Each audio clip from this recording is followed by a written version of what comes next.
What is good, guys? Welcome to the full card predictions for finally it's pay-per-view week. Sugar Sean O'Malley versus Dvalishvili. This is the rematch. We're going to be breaking down the entire card from top to bottom. 13 fight card. Let's hope that all fights stay through and true. I will say, I don't know why, I just feel like obviously with pay-per-views we do have more professional people, more professional athletes, but I just hope we can just at least watch the main event, because as of yesterday, we weren't even able to watch the main event.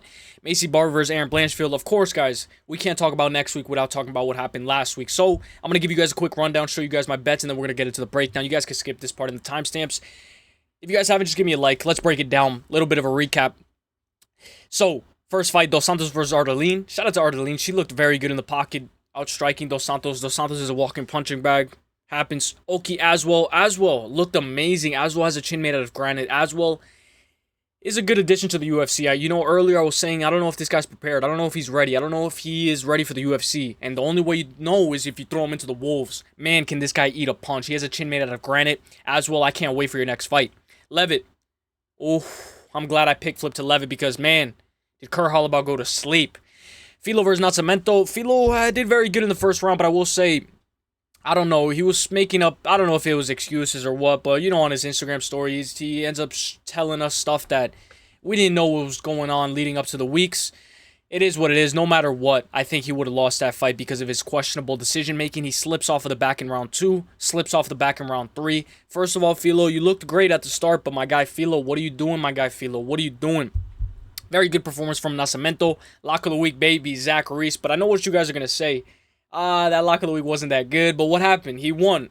The most important thing about lock of the week is that he won, right? That's the most important thing. That's my job here. I will say, I was thinking about putting Gamrot or even Billy Ray Golf as lock of the week. I'm glad I didn't put Billy Ray Golf. I'm glad I did my tape study, because if you saw his fight against Trey Waters, Billy Ray Golf looked terrible in the striking department, and he actually ended up going to sleep against Brahim Maj. Gamrot was actually the most value because he was actually a minus 156. There was a lot of value on Gamrot. Gamrot turned this guy into, I don't know, like Klein, I don't know, a guy with 90% takedown defense comes in and can't defend a single takedown if his life depended on it. Very good performance from Gamrot. That's what I like to see. And Dustin Jacoby, it feels good when Dustin Jacoby wins. It just feels like it's right. It always feels like things are supposed to happen the way they're supposed to happen. And of course, Maycee Barber pulls out. I hope she's okay. I just don't want to see her in a 5-round main event later. Now let's get into the main event. Now let's get into the bets. I just don't ever want to see this again. I don't want to see a card where Maycee Barber's headlining ever again. Ever. You guys let me know what you guys want. Aaron Blanchfield for the dub, but I will say a lot of the bets got voided. I hope you guys all cashed out. Let's go over the bets. First bet of the night, Oki by points. Light little 25, because what did I say, guys? Rule of thumb, never bet the first fight. I did have the first fight to go the distance, but that parlay ended up going to just burning. I will say, Elahi Oki by points was a little bit of a nail-biter, because if you saw, Aswell was eating shots, and it looked like Elahi Oki was going to end up actually knocking him out. So this was a little bit of sketch, but you guys know me. I throw a 25 just in case you lose a 25. It's easier to make that 25 back than if you throw a 50. Then this one, I had Mateusz Gamrot in this fight to go the distance. This was after a couple of my parlays didn't hit. I believe what crashed it was, I believe I had Filo, and that's what crashed the majority of my parlays. Gamrot versus this, I had this to go the distance.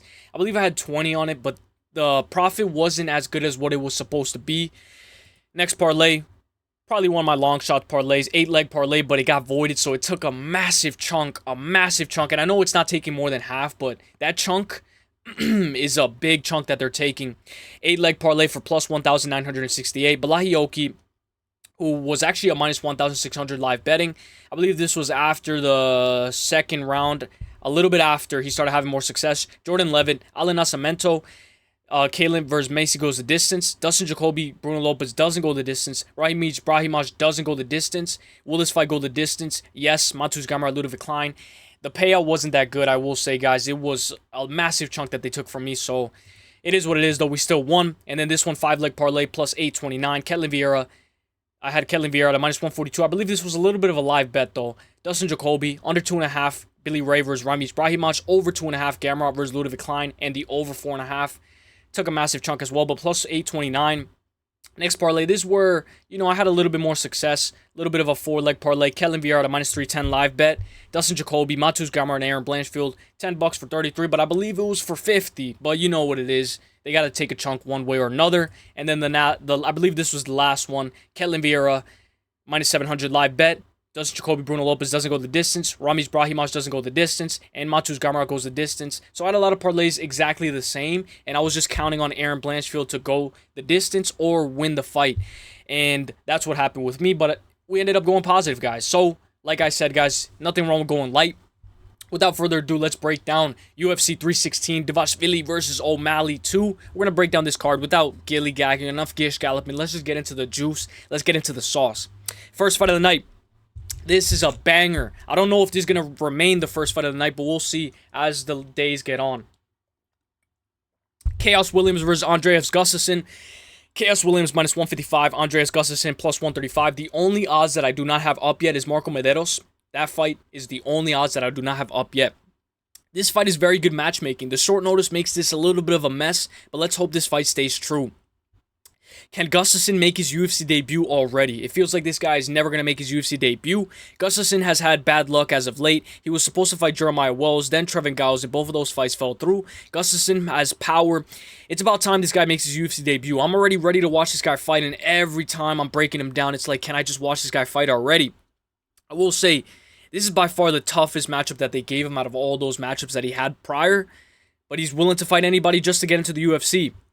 He has a good wrestling background, can shoot a nice takedown, once on top, has great ground and pound, and a great finishing ability. He can hunt for submissions as well. Gustafsson always works. Gustafsson was the one that was willing to fight Khaos Williams, and of course Khaos Williams said yes, but I will say, Gustafsson, this is going to be a crazy fight for you, my guy. Matched up against Khaos Williams. Khaos didn't look too good his last fight, but we'll talk about that. Khaos Williams lost. Khaos Williams' last fight was 3 months ago. Submission loss to Gabriel Bonfim by dart stroke. Prior to that, Khaos Williams beat Ronaldo Bedoya by split decision and beat Carlston Harris by KO with a nice right hook. Khaos is very explosive, eats one to give one, blasts his low kicks, always sets up his strikes, but he can get super wild at times.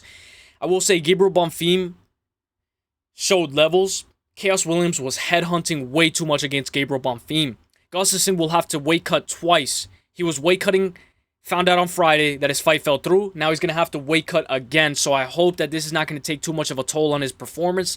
I still think Gustafsson should be able to get the job done, but guys, Khaos Williams at a -155, seems like there's value on there. Seems like majority topology is going Khaos Williams to win by KO. I'm going to go Andreas Gustafsson, low confidence, just because of the double weight cut. That is a massive factor. We know Tony Ferguson cut weight twice just to prove a point, but then when he fought Gaethje, he looked diminished. So I'm very scared for Andreas Gustafsson, but my guy, he should be able to win. I'm going to go Gustafsson by KO or on points. Let's see what you got, my guy. Let's see what you got. It's going to be low confidence, though. Let's go, my guy, Gustafsson. Let's go. Now, this is the only fight that I do not have odds on because they're not up yet. MarQuel Mederos versus Mark Choinski. I didn't even notice that this guy actually has a shark. He has a shark on his chest under the belt. It's actually a big shark on his chest that's tatted, which is actually pretty sick. Considering his nickname is the Shark. MarQuel Mederos was supposed to fight Balahi Oki last week. That fight fell through. Oki looked amazing. We already talked about that. Marquel seems to have a good spot here at UFC 316. Not only is, I believe, correct me if I'm wrong, this is his third fight in the UFC, and he's already fighting in a pay-per-view. Very good. Seems like what goes around comes around. Very good. Marquel is on an 8-fight win streak. His only loss on his record is by split decision to Santiago Guzman. Marquel is a very technical, can have low output at times, and he has a hole in the wrestling department, but he seems like he's working on it each and every day. His combos are very well put together. He will be looking to keep this fight on the feet. His most recent bout, I feel like we talked about it time and time again. His most recent bout was against Austin Hubbard. He was very defensively sound, but he did slow down and get his back taken. It was 1-1 heading towards the third. In a close third round, Marquel changes the momentum and takes over the round. That's what I like to see in MarQuel Mederos, where it's 1-1 heading towards the third round, and MarQuel Mederos shows you that he can change the entire momentum. He can pull it out the fire, like Leon Edwards' coach would say. Pull it out the fire and win. Matched up against a good wrestler in Mark Choinski. Excuse me. Mark is undefeated, making his UFC debut on short notice. No Dana White Contender Series, no Ultimate Fighter, no nothing. And who was the last guy we saw do that and skip Dana White Contender Series and Ultimate Fighter? Camilo. And he got destroyed. Mark doesn't really wrestle as much as I would like him to, but he is a wrestler, and he's been wrestling ever since he was 7. Excuse me. Mark has 5 subs in the first round, 1 TKO in the first. 5 subs in the first round, 1 TKO in the first round, and 2 wins by decision. He's a 3-time high school All-American wrestler, wrestled Division III in college. His most recent win is a win over John Ramirez. He comes from Rufus Fight Sports. Pettis brothers are also at that gym. Mark can make this ugly, make this gritty, set up his takedowns with striking and get the double leg, but I will say Mark doesn't always rely on his takedowns. MarQuel has a good ability to adjust in between rounds, and he will be looking to keep this fight on the feet. The short notice makes this fight 10 times harder. I don't know if MarQuel was injured or sick, but it seems like he was sick. I believe that's what he said. MarQuel seems like he has a more favorable matchup here than his prior matchup in Balahi Oki. The pick is going to be MarQuel Mederos to defend the takedowns and win 2 rounds out of the 3. I like MarQuel Mederos by KO or on points. 29-28 unanimous decision. Don't waste too much time looking for the right shot. Don't leave yourself open for the takedown, Marco Mederos. You got to win this fight. Marco did get taken down by Austin Hubbard twice, and Austin Hubbard took his back. So if Mark Choinski is able to take his back, that's where things are going to get a little bit dicey. But in this case, guys, give me Marco Mederos to win this fight by unanimous decision. But I like, you guys know I like double chance by KO on points. Just like with Zachary Reese, we take him by double chance by KO on points, or even just take his money line. That double chance, that money line helps you so much, because in a position where a lot of people are expecting Zachary Reese to get the KO, you have to take him with a double chance, in my opinion, just in case, always. Next fight, this one's going to be a very good one.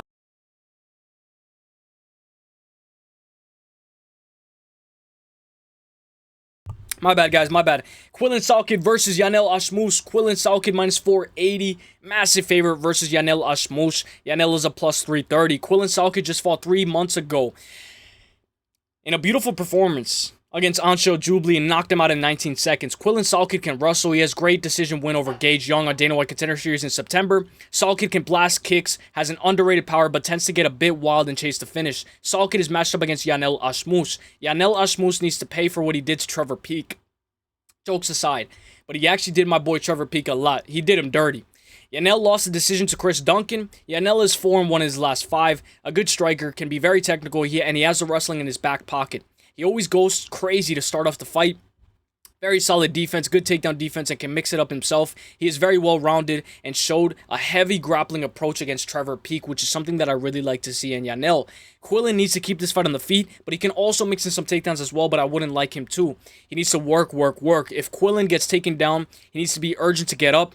No Zachary's performance, because we saw against Zach Reese, he was looking a little crazy in that first round. He was giving up his neck. He didn't want to fight the hands. He kept on trying to go for the takedown, even though Dusko had his neck in a tight choke. That's what I don't want to see in Quillan. I want to see Quillan keeping this fight on the feet, work his power, work his combos, work in the striking department, and win this fight by KO or on points. I'm going to take Quillan to win this fight by 29-28 unanimous decision. It's going to be a very close fight, guys. Very close fight. I know Tapology doesn't seem like it's very close, but Yanal has never been KO'd before. So, in this case, guys, give me Quillan Salkilld to win this fight by decision. Let's go, my guy. Let's go. Up the card, Azamat Bekov. Oh, no. Not Bekov. I'm thinking too early. I'm thinking about the GOAT, Azamat Bekov, who actually knocked out Zach Reese. Azamat Murzakanov versus Brendson Ribeiro. I've been waiting to see Azamat Murzakanov fight, especially on this card. I thought it was supposed to be Johnny Walker. We know Johnny Walker is now getting sacrificed. Azamat minus 520, Brendson Ribeiro plus 350. We know Johnny Walker was supposed to fight Azamat, but now he is being sacrificed to Zhang Mingyang around the time of my birthday. Azamat is undefeated at 14-0, massive favorite, but we've seen Brendson Ribeiro put together a nice 2-fight win streak. Azamat is only 36 years old. Massive red flag. Brendson is only 28. Azamat is only 5'10 as well. Azamat can wrestle really well. He just doesn't rely on it. It's always in his back pocket. He always marches forward, has hands, has knockdowns in all 5 of his UFC fights. His most recent win is a KO win over Alonzo Menenfield. He got tagged hard in that second round before he finished Menenfield. Matched up against Brendson Ribeiro. Ribeiro is 3-2 in his last 5, losing to Zhang Mingyang by KO and Magomed Gazulov. After that, I will say Ribeiro's on a 2-fight win streak, beating Kyle Machado by split decision, who is no longer in the UFC. And most recently, Brendson Ribeiro destroyed Diyar Nazaguze. Correct me if I'm pronouncing that wrong. with a beautiful, beautiful Kimura. Even I had the odd in that fight, and Brendson showed levels in that fight.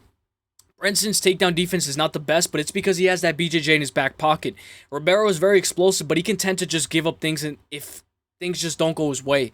We've seen him give up in the past before. Ribeiro has terrible takedown defense, but relies off subs off of his back.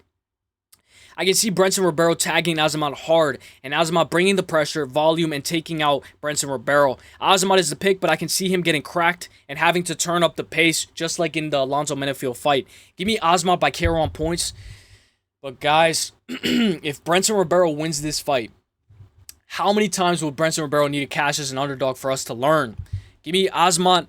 I know majority topology is going Azamat inside the distance, but you guys know me. I like that double chance because that double chance is a lifesaver. I like by KO or on points. Let's go, my guy Azamat Murzakanov. Let's go, my guy. Let's go.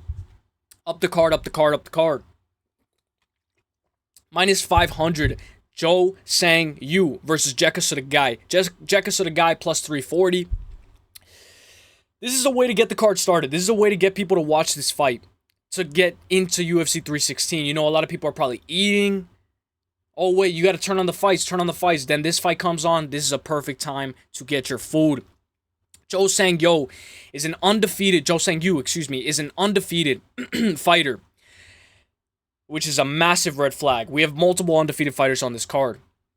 Joe Sang Yu is on an 8-fight win streak, most recently beating Matsuto Kawana by TKO 1 minute and 15 seconds into round 1. Joe Sang Yu will look to keep this fight on the feet. He is a switch stance fighter. Joe Sang Yu is making his UFC debut, which makes this super sketchy.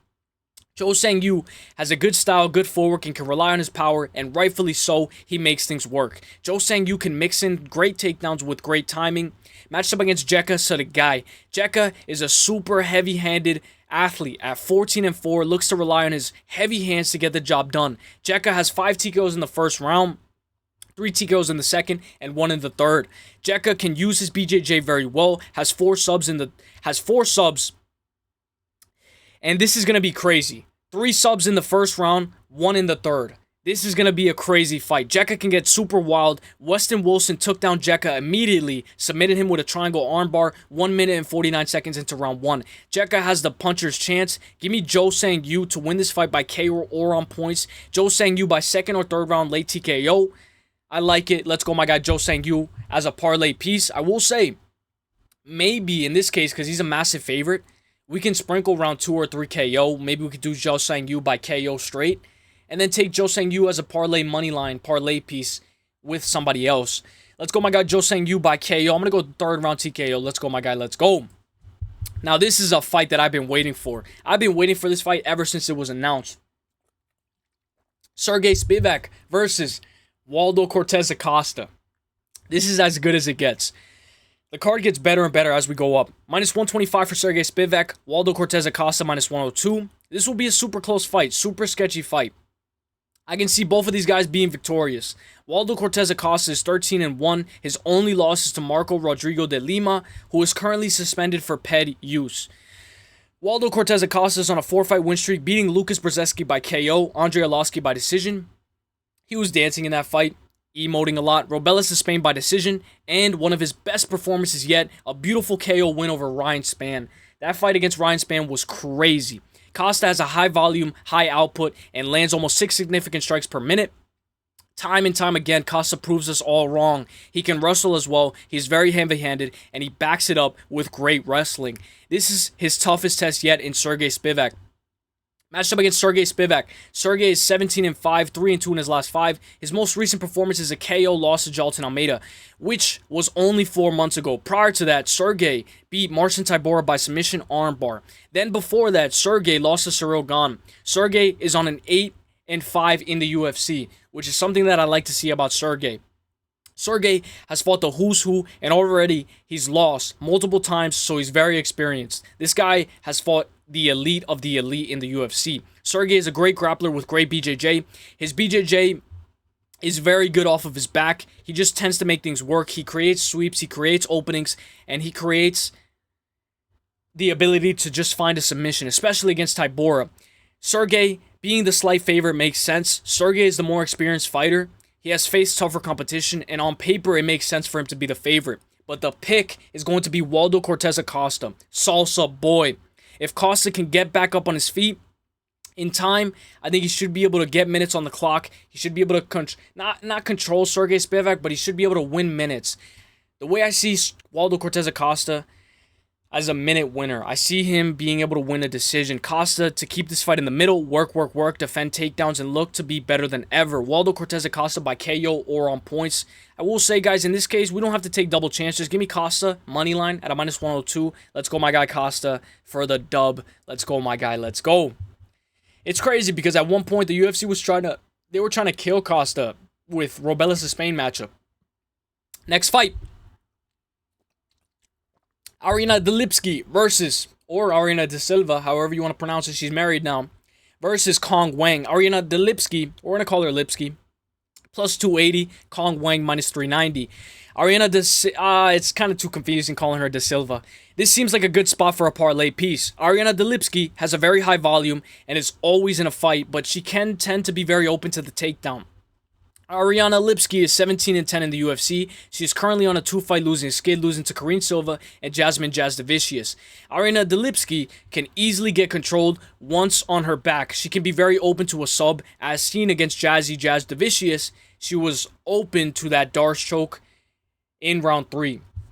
Let me show you guys something. If you had the over 2.5 in that fight with Jasmine Jasdavicius, you remember that because there was only 2 seconds until the over 2.5. That was me. The over 2.5 crash and burn that day. Ariane Lipski has high volume. She was tagging Jasmine until she got taken down. Matched up against Cong Wang. We all know, everyone always mentions it, Cong Wang's win over Valentina Shevchenko. I don't really take that into consideration. Forget about that fight. In my honest opinion, Cong Wang needs to be built up slowly. We saw her get fraud checked badly by Gabriela Fernandez, club and sub. She got hurt and then she gave her the back easily and couldn't defend that choke if her life depended on it. I will say she was rocked though. Cong Wang has very deceptive power coming off of that bounce back win over Bruno Brazil. Cong Wang wasn't able to finish Bruno Brazil, but in a way she needs more octagon time. Lipski has great volume, makes things work until you take her down. I can see Lipski tagging Cong Wang until Cong Wang uses her equalizer, and that's her hands made out of stone. Cong Wang has some power that I've never seen before. The way that she was able to put Victoria Leonardo out cold, I don't think till this day I've seen a woman KO somebody like that. Till this day. Cong Wang to win this fight. I like Cong Wang by KO on points. You guys know me. We've seen Cong Wang put Victoria Leonardo out cold in the first round. Cong Wang's the pick by KO or on points. Let's go, my girl Cong Wang. That's a nice parlay piece. Maybe we could put her with Joe Sang Yu. Nice little 2-leg parlay. Let's go. This card is beautiful. This card is beautiful. Sorry, guys. Bruno Silva versus Joshua Van. Bruno Silva plus 370. Joshua Van minus 560. This is a banger fight. This has fight of the night written all over it. Bruno Silva is a powerhouse who can be open to takedowns. He can be controlled. He was controlled by Cody Durden. Heavy first round. Then brutally knocked him out in the second after adjusting. I will say, guys, Cody Durden always brings a fight. He fought both of these guys. If you guys want to do some tape study, watch Cody Durden versus Joshua Van and watch Cody Durden versus Bruno Silva. Cody Durden has a fight coming up against Jose Ochoa. Good luck to you, my guy, Cody Durden. He's always a brawler. He's always willing to fight anybody.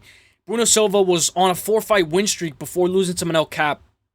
Bruno Silva has hands made out of rocks. He can do it all. He has KOs, subs, and can win a decision if he gets there. Bruno Silva is a bit of a brawler, and he eats one to give one. Blasts low kicks, very powerful in almost everything that he does. Bruno Silva is explosive in almost everything that he throws. He's throwing the entire kitchen sink at you. This is why he can tend to fade as the fight gets later on. He always looks to create chaos and will be looking to put Joshua Van's lights out. Bruno Silva looked absolutely awful against Manel Cap, in my honest opinion. Matched up against Joshua Van. Joshua Van has very good takedown defense, very good crispy boxing, and an amazing ability to create an insanely high volume, high output fight. Joshua Van always puts the pressure, looking to work the body, work upstairs. He's very good at what he does. Joshua Van is one of the most active fighters I've seen as of yet. Joshua Van is only 13-2 in his entire career and is only 23 years old. This guy is active like I've never seen before. And it can be detrimental, but it can be just as good because you're sharpening the tools. You're sharp. Each and every fight, you're sharp. You're not taking no breaks. Joshua Van is on a three-fight win streak after losing to Charles Johnson in a super competitive bout. Joshua Van is only 23 years old, beating Edgar Chairez, Cody Durden, and most recently Ray Susira with a very impressive win over Ray Susira. Joshua Van looks so amazing at only 23, but I will say he's a bit chinny. He got put out cold against Charles Johnson. Johnson read him like a book and he saw the opening. Joshua Van by KO on points. Bruno Silva's 35 years old. Joshua Van by 29-28 decision, or maybe even third round late TKO. I will say if there's anybody that's going to put Joshua Van's chin to the test, it's a guy like Bruno Silva. I'm going to go Joshua Van by KO on points. Let's go, my guy. I like by 29-28 unanimous decision, but you never know. Bruno Silva getting older. Everything gets tougher. Mario Bautista versus Patchy No Love Mix. This is a banger scrap. And it's not a banger because of Mario Bautista. Mario Bautista was supposed to fight Chito Vera here, but I believe Chito broke his rib. Correct me if I'm wrong. Now Patchy Mix steps in to make his UFC debut. This is one of my most anticipated fights on the card. Mario Bautista is a very high volume, high output fighter. His only two losses are to Corey Sandhagen by armbar and Trevin Jones by TKO. Mario Bautista has 5 wins, 1 by split, 4 subs in the first round, 2 subs in the second, and 3 TKOs, and only 3 TKOs on his record. Mario Bautista has a very good resume on a 7-fight win streak with wins over Damon Blackshear, Ricky Simone, and most recently Jose Aldo. Very impressive wins. Mario has great cardio, can tend to just hold you against the fence. He has a new wrinkle in his game. It's the wrestling and stalling against the cage. He has 12 takedowns out of his last 7 fights. Mario can tend to make things work. He does what he needs to win, and he doesn't care. He just does what he needs to do to win. His fight IQ is very, very good. He doesn't mind taking a different route to win. Matched up against former Bellator champion, Patchy No Love Mix. He won on Bellator tournament, he won the Bellator tournament, defended his belt twice, and then asked to be released. And now he is in the UFC. This is as good as it gets. Excuse me, guys. This is as good as it gets.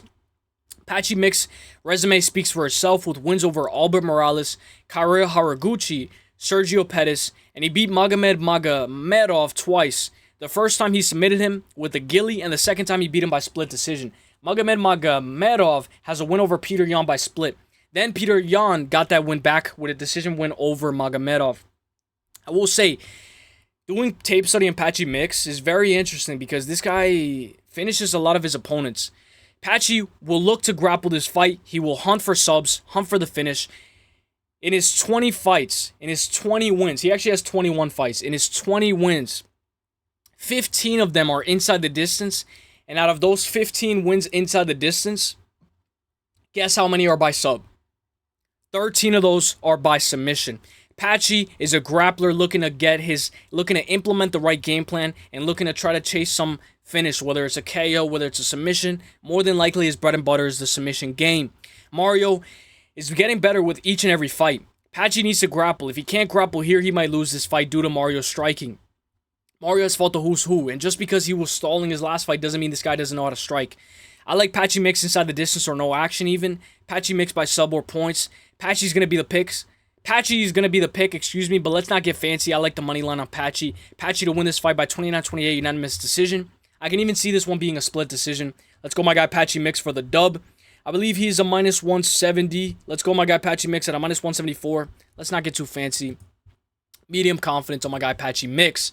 Vicente Luque versus Kevin Holland. Vicente Luque plus 196. Kevin Holland minus 260.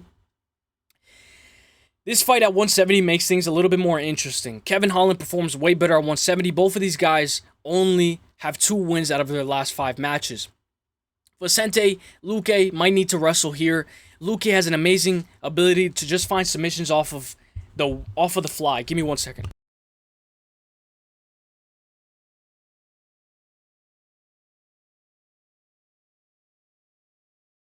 He just has an amazing ability to just find submissions off of his back. Off of the fly, excuse me. Luque, we all know he has very good power as well, but his bread and butter is that game, that Darce game. That Darce game is very impressive. Actually, his most recent performance was a beautiful anaconda choke over Themba Gorimbo. Beautiful underdog win. Luque is the Darce Knight. He used to be Tony Ferguson, but now it's Luque. Luque has 6 subs in the first round, 3 subs in the second. Luque also has 8 TKOs in the first round, 1 in the second, and 2 TKOs in the third. He's very powerful in the beginning of the fight. Luque has only 3 wins by decision, and 1 of those was by split. So this is going to get dicey. Luque can get tagged up more often than I'd like him to. Luque has faced a who's who matched up against Kevin Holland. Kevin Holland's biggest hole in his game, time and time again, is the wrestling department. But even in Kevin Holland's most recent performance, he showed great takedown defense against Gunnar Nelson. Kevin can throw off of his back. Even against Jacare Souza, he knocked him out off of his back. Holland performs better at 170 in my honest opinion. He seems to hit harder, or I don't know if his power just translates better at 170. But his fight IQ isn't always there. Kevin Holland usually goes with the flow. I don't know if Kevin Holland is going to follow a true game plan. I don't know if he's ever followed a true game plan. He kind of just shows up to fight and just goes with the flow. I really like Vicente Luque here, but I can see Luque getting tagged over and over again. You know, being a little bit too sloppy and not being able to cut the cage. And Holland working. Luque wrestled against RDA. I damn well sure expect him to wrestle here, and he better wrestle here, because if you don't, Holland's going to be able to... He might outstrike you. I like Luque by KO on points, maybe even by submission on points. Luque to follow the game plan and to stick to it. Give me Vicente Luque. And I'm going to go by 29-28 unanimous decision, but for some reason, this is going to get dicey. It's going to get ugly. I'm going to take Vicente Luque by submission on points. Let's go, my guy, but majority topology is on Kevin Holland, rightfully so. Let's go. This is a great card.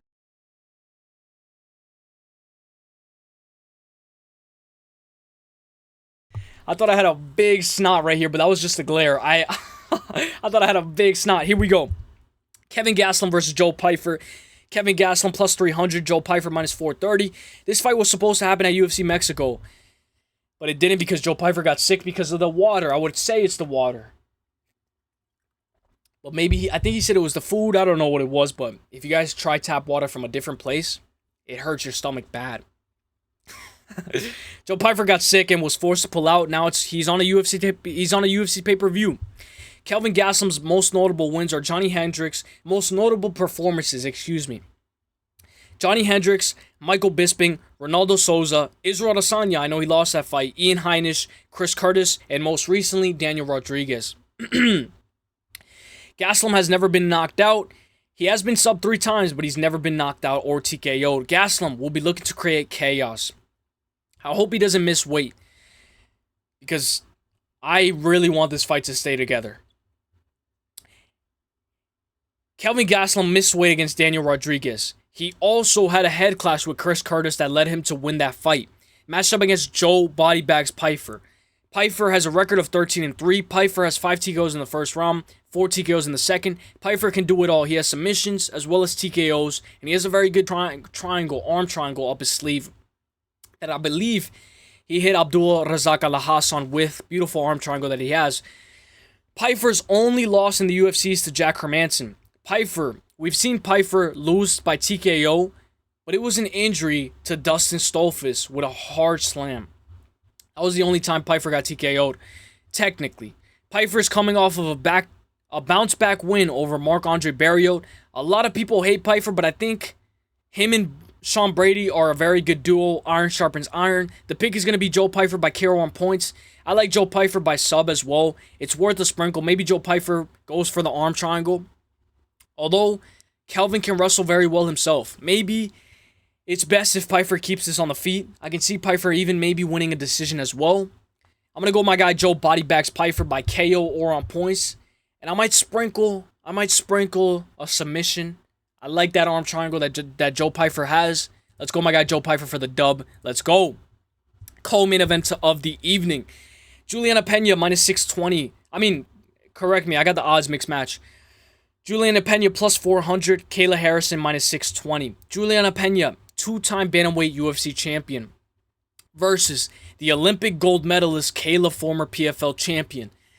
Juliana Pena will be looking to defend her belt for the first time again. Pena, at only 11-5, has an insane resume. With a win over Amanda Nunes, she has cemented her legacy very, very well. Win or lose, she cemented her legacy already. Excuse me, guys. I just say, even in the rematch against Amanda Nunes, she doesn't quit. She got dropped multiple times and she doesn't give up, which is my favorite thing about her. Juliana has only been TKO'd once in the second, lost by sub twice, and lost 2 decisions. Juliana Pena took a 2-year break and then reclaimed the belt after a close win over Raquel Pennington. Pena has a good one too. She is very well-rounded and gritty. She's not excellent everywhere, but I always have to mention how tough this girl Juliana Pena is. Time and time again, Juliana Pena just shows how tough she is in her recovery. She just bounces right back up. You can drop her, hit her with everything you got, and she comes right back. I will say she can tend to get dropped because of her bad footwork. She kind of just chases you down. Pena has a great ability to take the back and get a rear naked choke. We've seen against Amanda Nunes and land a consistent amount of volume. She kept on landing that 1-2 against Amanda Nunes. Matched up against Kayla Harrison. I feel like the weight cut will be massive. It will be a massive toll on Kayla Harrison, especially if this fight gets into the later rounds. Excuse me, guys. Kayla was a two-time Olympic gold medalist. She trains at American Top Team. Iron sharpens iron. Kayla's only loss is to Larissa Pacheco by decision. And you guys know, at American Top Team, I believe my guy Dustin Poirier and Gamrot are there. So shout out to them. We just saw Ketlen Vieira destroy Macy Chiasson. And we know Kayla Harrison is coming off of that beautiful, dominant win over Ketlen Vieira. Kayla Harrison is on a 3-fight win streak, beating Aspen Ladd, Holly Holm by sub, and most recently, of course, Ketlen Vieira. Kayla is a very powerful striker, looking to get the takedown, control you, and just drag you down to the floor, chase a sub, but if the opportunity presents itself, she will definitely snatch up a neck. Kayla might gas as this fight gets later on in the rounds. This is 5 rounds, but Kayla has won 5 rounds before. Kayla is going to be the pick. I mean, she's a massive favorite. Nice little parlay piece. Maybe we could do double chance submission around points in order to get a little bit more value. Kayla has fought 25 minutes before, but we know time and time again that weight cut gets harder and harder. I can't wait for the presser on Thursday. It's going to be actually kind of funny. Kayla to win the first 3 rounds, if not by submission. I like Kayla to win by 48-47, 49-46, and 48-47 unanimous decision. But we know that she might be able to find that rear naked choke, so take by double chance by submission on points. You get more value as well. Sorry. Let's go my girl Kayla Harrison for the dub. Let's go my girl. Let's go. Main events of the evening. Main event of the evening, guys. Boys and girls. Merab Dvalishvili versus Sean O'Malley 2. Minus 330 for Merab. Sean O'Malley plus 240. Just 8 months ago, the odds were so different. Main event of the evening. Immediate title shot for O'Malley. This is a rematch. This fight was a dominant win for... The first fight was a dominant win for Merab. 3 rounds to 2. Since then, Merab has fought Umar Nurmagomedov and he beat him by unanimous decision. Merab is 12-2 in the UFC. His only 2 losses are to Frankie Sanez and Ricky Simon by sub. Merab made his UFC debut, started off with 2 losses back-to-back, and then he went on an amazing 12-fight win streak to the title, winning the title, successfully defending his belt once, and now looking to defend his belt for the second time. This is going to be a great fight. Merab is the cardio king. His biggest hole, I'd say, is that he can be a bit chinny, and he lacks the ability to find a finish. Out of 23 fights, Merab only has 4 finishes. He only has 4 finishes out of 23 fights. Merab will take you down, let you up, shoot another takedown, let you up, emote, make the crowd think that he's winning, and he actually is winning. And this guy's a showman. If he's dominating you, rather than looking for the finish, he's going to look to make the crowd excited. That's one thing about Merab. Merab never stops shooting. He averages 6 takedowns every 15 minutes, which is very impressive. But it's because his opponents keep on getting right back up, or he lets his opponents right back up. Merab always makes things work, even if he gets rocked. We've seen Merab rocked against Henry Cejudo, Marlon Moraes. We've seen him rocked multiple times. Even against Sugar in the 5th round, he got hurt to the stomach. And he was able to actually recover and able to survive until the last 25 minutes. His most recent win is a decision win over Umar, where he lost the first 2 rounds and then he won the 3rd, 4th, and 5th. Matched up against Sean O'Malley. Sean O'Malley is looking to reclaim his belt in an immediate rematch. Sugar has great footwork, great timing, always works, heavy kicks. Sugar can be a bit fragile. We've seen in his fight against Jose Alberto Quinones, he ended up injured after that fight happened. Against Chito Vera, he also got injured. Again, his leg kept giving out. Sean O'Malley was taken down 6 times in the first fight. The most success that O'Malley had was in that 5th round, touching Merab's body with a nice teep and hurting him in the late 5th round. Sean won 2 rounds the last time around. I will say, this is going to get dicey. Sean's reach, range, and distance management can make this a little bit more tricky, but we saw Merab not have that many issues the first time around. Merab was actually picking him up like if he was as light as a feather and dropping him down. Picking him up, dropping him down, throwing him around the cage, kissing his back. Herb Dean was like, hey. That was actually pretty funny. Sean's notable performances are Eddie Wineland, Julian Paiva, Peter Yan, Aljamain Sterling, and most recently Marlon Chito Vera. This fight was an absolute domination. We all knew he lost after the 25 minutes. After UFC Noche finished, I already knew O'Malley lost. Sugar was timid the first time around. He was too hesitant and he was too worried about that takedown. The narrative has switched completely. Sugar used to make fun of Merab. Now, he used to make fun of Merab for being too small and too easy and he's going to dribble his head off the canvas. Now, O'Malley has respect and he says he's ready this time around. And he's quit a lot of stuff, a lot of bad habits. And O'Malley says that he's ready this time around. O'Malley needs to win this fight. It's now or never, just like Jack Della against Bilal Muhammad. But this is different because O'Malley didn't earn his title shot. This is an immediate rematch. And losing to Merab 2 times in a row might look bad. It might look very bad. I can see this fight going to split decision. This is going to be a very close fight, very competitive fight, just like the first one.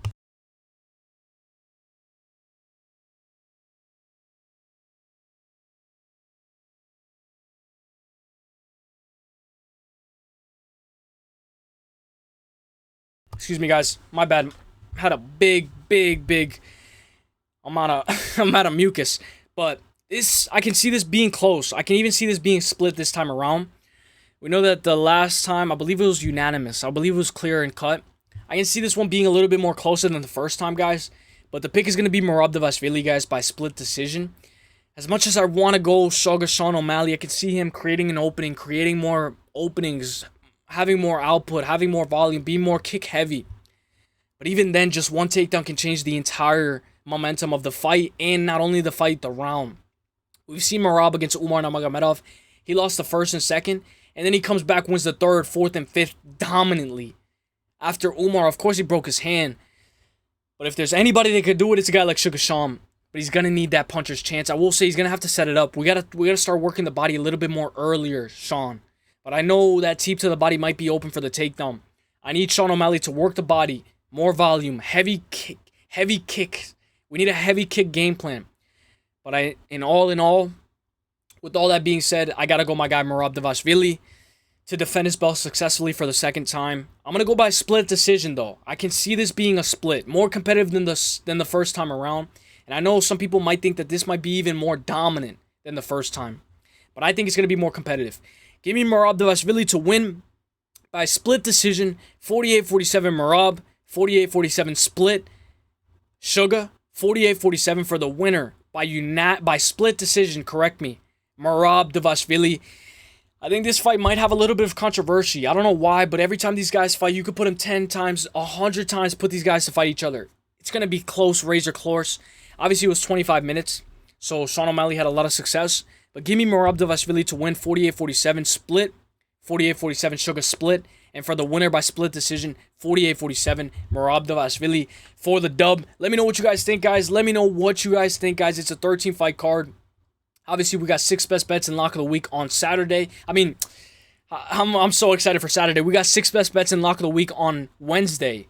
I will more than likely be live on Tuesday. I'll keep you guys updated no matter what. And of course, guys, my bets are free. You guys just have to hit the bell, go to the community tab. Every Saturday, if I'm free, I post all the bets/plays that I'm thinking of, and you guys can all see. You guys can mix and match anything that you guys like. You guys can mix and match, and we always talk bets. So tune in for Wednesday. I'll probably be live more than likely on Tuesday.